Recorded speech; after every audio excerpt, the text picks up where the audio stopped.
Today,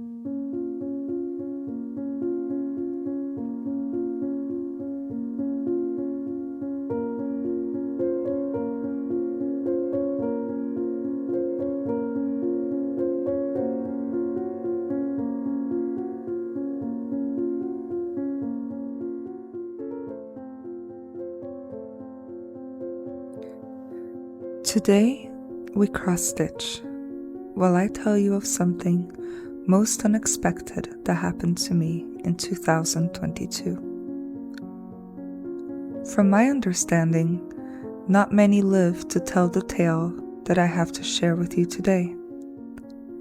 I'm not sure what saved me exactly, the presence of my axe or my readiness to use it. As a single woman and mother, I was always ready to defend my bairns and myself. So I always carried an axe with me, slept with it under my pillow, and when I was dating, I would take it along to my dates. I would rather be feared than be the one in fear. I stand at 5'5", and my only hopes of ever overpowering a male attacker was the weapon of surprise, and my axe. Throughout my 25 years in America, I learned that the only way to deal with crazy people was to be the crazier one. After using the New York subways for a couple of years, I had lots of practice in this. But no matter what state I lived in, I found the pattern in male audacity. I have been followed to my car from places like the gym or the laundromat multiple times. I have been followed home. I have been stalked by multiple people.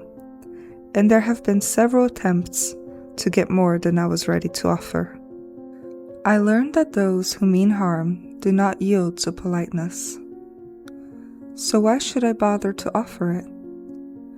Anytime I met a baddie, I had to make sure that I was ready to be the bigger villain.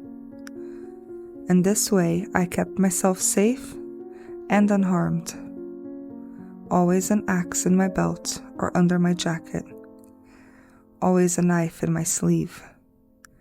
Always ready to use any object around me as a weapon. Always walking much taller than my short height. And it's with this mindset that I faced a new kind of attacker I had never faced before. Let me take you back to a cold and dark night in early March of 2022.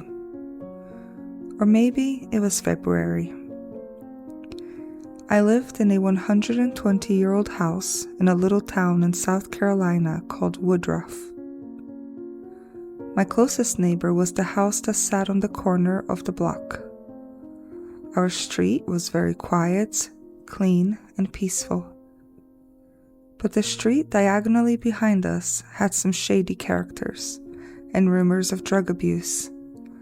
And directly behind both of our houses was a large patch of woods. On this late hour, I had a friend coming over for the first time. And because my house was so very, very old, the original house number had been changed in the last few years to correspond with the new houses that had been built around it. So when someone put our address in the GPS, it would send them much farther down the street, since the GPS had not found it important to keep track of our old house. Thus, it just became habits that when someone was coming over for the first time, I would stand on the back porch and wave at them so they knew which house was mine. My friend texted me that he was about 10 minutes away, so I decided to take some fresh air and wait outside a bit earlier than I normally would. I took my axe with me because beyond men, I had also faced a fair amount of bears, coyotes, mountain lions, snakes, roosters, and even some very angry opossums. I had lived most of my American life in the Appalachian Mountains of North Carolina, so I was wise and weary of the bit of woods behind us and what might come out of it at night. As I stood outside on my porch looking up at the stars and down the road, I suddenly heard bipedal movements behind my neighbor's house. I quickly brought my eyes to where the walking sound was coming from. My neighbors had no lights on outside in their backyard, probably been long asleep by now, and my only light sources were the porch light next to my head and the 2 street lights, one in front of my house and one across the street behind my neighbor's house. And it was that light that illuminated the silhouette of a tall man that had just crossed the street into my neighbor's backyard. I gripped my axe tight, but remained as I was to further assess the situation. He walked a few more steps slowly. I figured maybe he was a drunk by the swaying of his movements. And then, suddenly, out of nowhere, he started charging at me. This moment only lasted a few seconds, but it was long enough for me to unsheath my axe and think, "Not today, Satan," as I was mighty ready to axe this man down if he leapt upon me. Just then, he dropped to all fours. I thought maybe he fell, but then he just kept charging on all fours into the complete darkness of the shadow of my neighbor's house, between the light of my porch and the street lights. While I couldn't see, my brain tried to figure out how this man was running on all fours, and I doubted my own sight and thought, maybe it's a dog, a rabid dog, and I felt bad that I was going to have to axe this dog down if he tried to attack me. Now I was just curious on whether this was a drunk man or a canine of sorts. I felt no fear, just readiness and curiosity. I brought my axe to my side and prepared to see whatever it was as it got closer to the light. Not wanting to hurt an animal, I told the darkness, "You better not if you know what's good for you." It slowed down. It stopped. I waited. Axe in hand, I squinted at it, trying to see any shape. What in the cuss was going on here? Suddenly the creature began to stir, ever so slowly, meekly even. It began walking the property line between my yard and the neighbor's. As it came into the light, I saw it plain. It was a deer. Glee came over me. 'Twas not man nor hound. No one needed axing. 'Twas just a deer. I saw its little white tail stand up, and its head lean down to sniff and nibble at the neighbor's plants. It walked towards the street leisurely. How lovely it was, and just as I was feeling real Snow White about the whole event, I could see headlights slowly coming down the far end of the street. So I called my friend and told him about my Disney moments with the deer. And as I was speaking, the deer reached the streetlight, and right under it, it was lit as well as it could be. And then I saw it.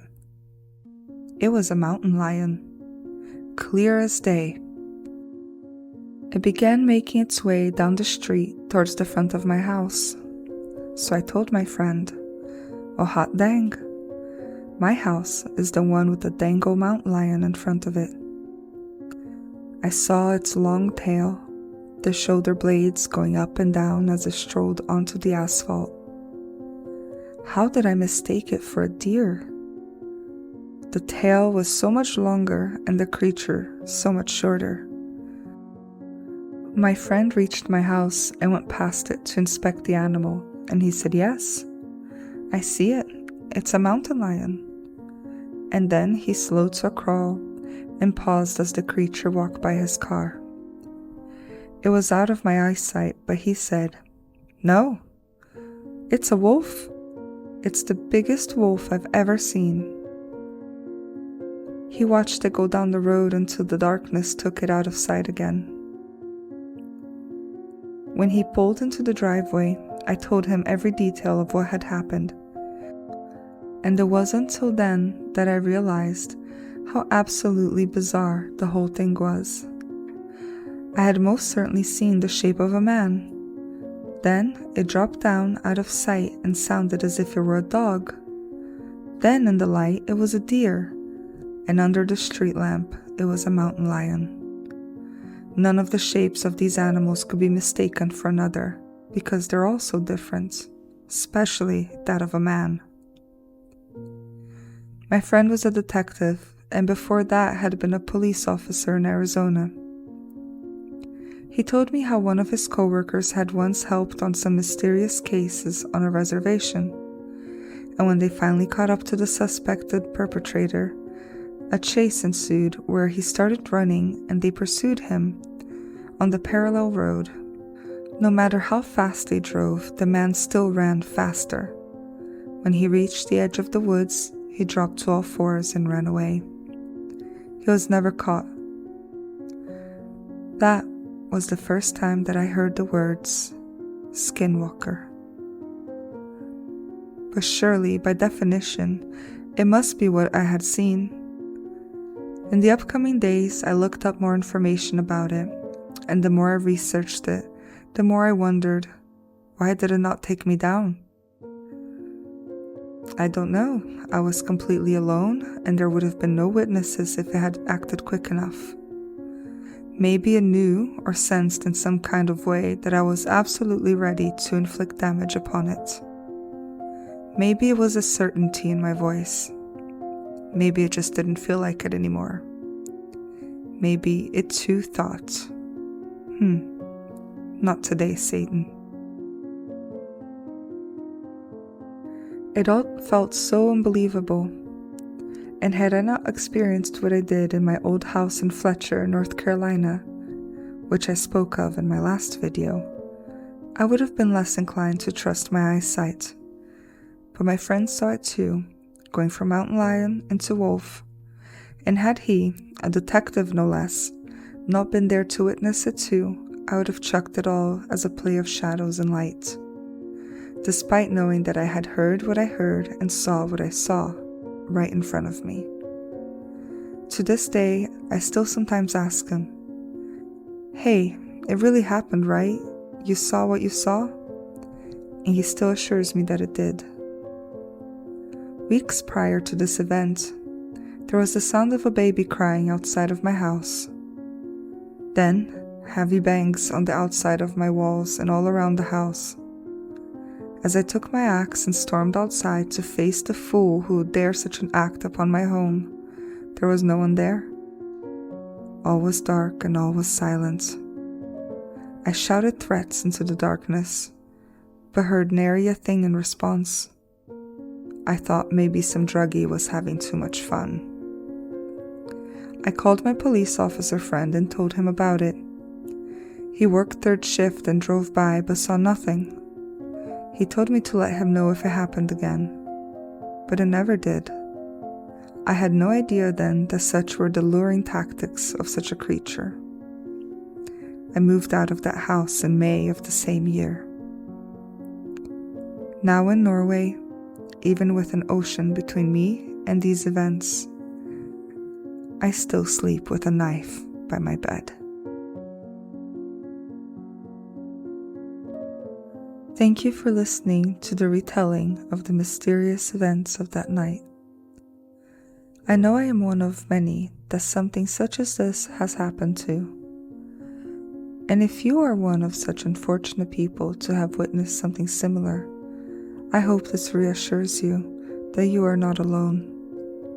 Had I been the only one, or the number of accounts much, much fewer, perhaps we could all be chucked into the definition of simply being the town loon. But alas, there are thousands of such accounts now, and I'm sure many more than that untold, or silenced by the passage of time, or by what befalls those who witness this and are never found again to recount it. It is the vast number of our retellings of not just this creature, but other strange and unexplainable things and events that leads me to suspect that not all is as it seems.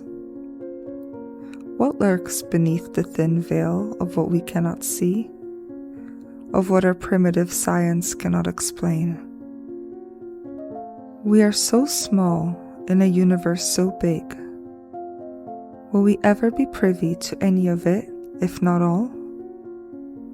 Can an ant understand the intricacies of a modern smartphone, even if we try to explain? What lays beyond what we cannot sense or understand? If you have any unexplainable tales or events that happened to you or yours, I would love to know about it in the comments. But for now, I leave you with these questions and less answers than when we started. Thank you for being here. Ha det bra.